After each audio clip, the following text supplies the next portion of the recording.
Good morning बच्चों, मैं विजय अग्रवाल स्वागत करता हूं आपका आज की सीरीज़ 17.5। तो शुरू करते हैं आज का टॉपिक हमारा। सबसे पहले कंटेंट्स देख लेते हैं। आज की वीडियो में हम क्या क्या समझेंगे। हम मीडियन के बारे में पढ़ेंगे, मीडियन का इंट्रोडक्शन देखेंगे, क्या है मीडियन। फिर 9th क्लास में भी हमने मीडियन पढ़ी थी और उससे भी पहले मीडियन पढ़ी थी। तो 9th क्लास में हम मीडियन किस तरीके से फाइंड करते थे। फिर मीडियन निकालेंगे अनग्रुप फ्रिक्वेंसी डिस्ट्रीब्यूशन की। उसके बाद कम्युलेटिव फ्रिक्वेंसी क्या होती है, और उसके बाद जो बोर्ड में मीडियन के टाइप के क्वेश्चन पूछे जाते हैं उस पर हम डिस्कस करेंगे। तो शुरू करते हैं मीडियन की। मीडियन क्या होता है? मीडियन का हिंदी जो होता है वो होता है माध्यिका। नाम से ही पता चल रहा है, माध्यिका मीन्स मिडिल टर्म। तो कोई भी अगर डेटा की अगर हम मिडिल टर्म निकाल दिया जाए तो सबसे पहले एक कन्फ्यूजन होता है। आपको एक याद रखना है, जैसे ही मीडियन दिमाग में आए तो मीडियन के दिमाग में आते ही आपको याद आना चाहिए कि मुझे उस डेटा को असेंडिंग ऑर्डर में जमाना है। तो सबसे पहले पढ़ लेते हैं इसकी definition. If n values of variable x are writing in ascending order then middle term of this series is called median. Means कोई भी डेटा को अगर असेंडिंग ऑर्डर में जमाया जाता है तो उसकी मिडिल टर्म को क्या बोलते हैं? मीडियन। अब 9th क्लास तक हमने जो पढ़ा उसका एक बार रिवाइज कर लेते हैं कि 9th क्लास में कैसे क्वेश्चन पूछे जाते थे और हम किस तरीके से उसको फाइंड करते थे। तो सबसे पहले मीडियन फाइंड करने के कुछ स्टेप होते थे। कौन से स्टेप होते थे? सबसे पहले हमको डेटा को असेंडिंग ऑर्डर में जमाना है, स्टेप 1। स्टेप 2 क्या है? उस डेटा को काउंट करना है, कितने डेटा है, मतलब 7 है, 9 है, 8 है, number of data, number of terms. फिर उसके बाद अगर वो टर्म्स ऑड होती तो मीडियन के लिए फॉर्मूला होता था n+1/2 थर्ड टर्म। तो वो उसको हम बाद में एक्सप्लेन करेंगे ये कैसे आता है। फिर अगर ये n इवन होता तो इवन के लिए क्या फॉर्मूला आता है? n/2 term plus n/2 plus 1 term upon 2। इन दोनों टर्म्स को आराम से देख लीजिए।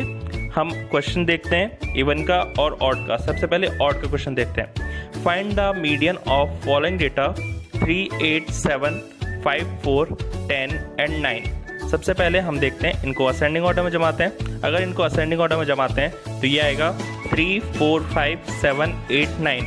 आप इनको काउंट कीजिए, कितने हुए? 3 और 3 6 और 1 7। ये हो गया n = 7। 7 क्या है? ऑड। आप ऑड और इवन के बारे में वापस सुन लीजिए। जिन नंबर के पीछे 0, 2, 4, 6, 8 आता है वो इवन होते हैं और बाकी के नंबर ऑड होते हैं। तो आप वापस से याद रखिए, ये 0, 2, 4, 6, 8 नहीं आ रहा है तो ये इवन नहीं है, ये ऑड है। तो ऑड के लिए क्या फॉर्मूला होता था? ऑड के लिए फॉर्मूला होता था n+1/2 थर्ड टर्म। n की वैल्यू 7 रखने पर, n की वैल्यू 7 जैसे रखा तो 7 + 1/2 थर्ड टर्म। 7 + 1 होता है 8। 8 में 2 का डिवाइड दूंगा तो ये आएगा फोर्थ टर्म। अब आप काउंट कीजिए फोर्थ टर्म कौन सी है? 1, 2, 3 और फोर्थ कौन सी है? 7। तो हमारी फोर्थ टर्म हो जाएगी 7 और मीडियन भी हमारी हो जाएगी 7। आगे बढ़ते हैं इवन के लिए। Find the median of the following data 0, 1, 0, 2, 3, 2, 3 and 4। आप इनको असेंडिंग ऑर्डर में जमाइए। असेंडिंग ऑर्डर में जमाया तो 0, 0, 1, 2, 2, 3, 3, 4। आप भी जमा सकते हैं, बहुत ईजी है। फिर इनको काउंट करते हैं। ये काउंट करा तो ये हुए 8। इनको काउंट कीजिए, ये नंबर हुए 8। मैं इनका सम करने की नहीं बोल रहा हूँ, मैं इनको काउंट करने बोल रहा हूँ। 1, 2, 3, 4, 5, 6, 7, 8। उसके बाद ये इवन है। इवन का फॉर्मूला आपको बताया था n/2 plus n/2 plus 1 term upon 2। n की वैल्यू हुई 8 तो मैंने 8 रखा। 8/2 term plus 8/2 plus 1 term upon 2। 8/2 हुआ फोर्थ और फोर्थ में प्लस 1 जोड़ा तो फिफ्थ टर्म। अब फोर्थ टर्म कौन सी है? फोर्थ टर्म हुई 2 और फिफ्थ टर्म कौन सी है? फिफ्थ टर्म भी हो गई 2। दोनों का टोटल करेंगे और डिवाइड बाय 2 करेंगे तो 2 + 2/2। 2 + 2 होता है 4। 4 में 2 का डिवाइड देंगे तो आंसर आएगा 2। तो हमारी मीडियन भी क्या हो जाएगी? 2। समझ में आया आप सभी के? ये हुई 9th क्लास का रिवीजन। अब बढ़ते हैं 10th क्लास में किस तरीके से क्वेश्चन पूछे जा सकते हैं। तो marks obtain by student in class are given in the following table. Marks दे रखे हैं 15, 20, 25, 30, 35, 40, 45, 50। याद रहे ये जो मीडियन हम फाइंड कर रहे हैं वो अनग्रुप्ड का है। अगली वीडियो में हम ग्रुप्ड मीडियन के बारे में डिस्कस करेंगे। यहाँ पे फ्रीक्वेंसीज रखी है 2, 8, 16, 26, 20, 16, 7 एंड 4। आपको मीडियन के लिए क्या करना है, मीडियन के लिए सबसे पहले इस टेबल को एज इट इज नोट करना है। जैसा क्वेश्चन में दे रखा है उसको ट्रांसपोज करके एज इट इज नोट करना है। फिर हमको निकालना है CF। सबसे पहले CF की फुल फॉर्म देख लेते हैं। CF means cumulative frequency. ये फ्रीक्वेंसी का टोटल करते हुए आता है। जैसे मान लो यहाँ पे एक रिक्शे वाला स्टार्ट हो रहा है और ये नंबर ऑफ बोरी है, तो यहाँ पे आया तो पहले बोरी उठाई उसने, 2 बोरी उठाई, तो 2 बोरी उठा के वो कितना हो गया 2। फिर आगे बढ़ा, यहाँ पे 8 आया तो 8 बोरी उठा के उसके बाद बोरी कितनी हो जाएगी 10। 10 में 16 जोड़ा कितना आया 26। 26 में 26 जोड़ा आंसर आया 52। 52 में 20 जोड़ा फिर आया 72।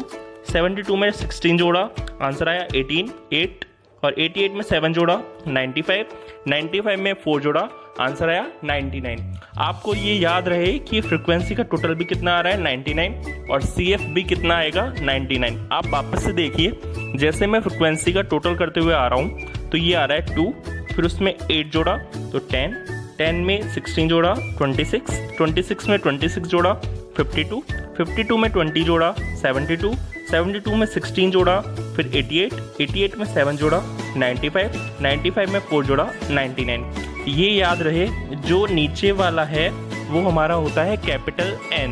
कैपिटल N इसे हम सिग्मा FIB बोलते हैं। तो कैपिटल N होता है 99, इसका हम करेंगे अपॉन 2। 99 अपॉन 2, 99 अपॉन 2 होता है 49.5। अब आपको देखना है 49.5 से जस्ट बड़ी फ्रीक्वेंसी CF कहाँ है।